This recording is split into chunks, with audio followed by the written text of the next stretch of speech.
राधे राधे दोस्तों। तो अभी हम आके बैठे हैं दादी के पास में, और मेरे घर में तो शादी है, तो मेरी दादी हमेशा गुनगुनाती रहती है, और पहले का लोग बहुत अच्छा से गीत गाता है।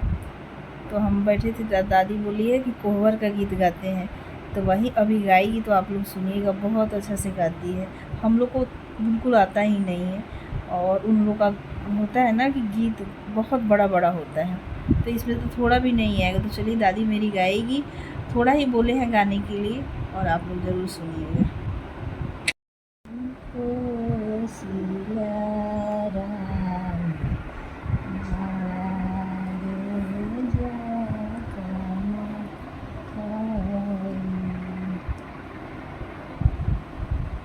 हरी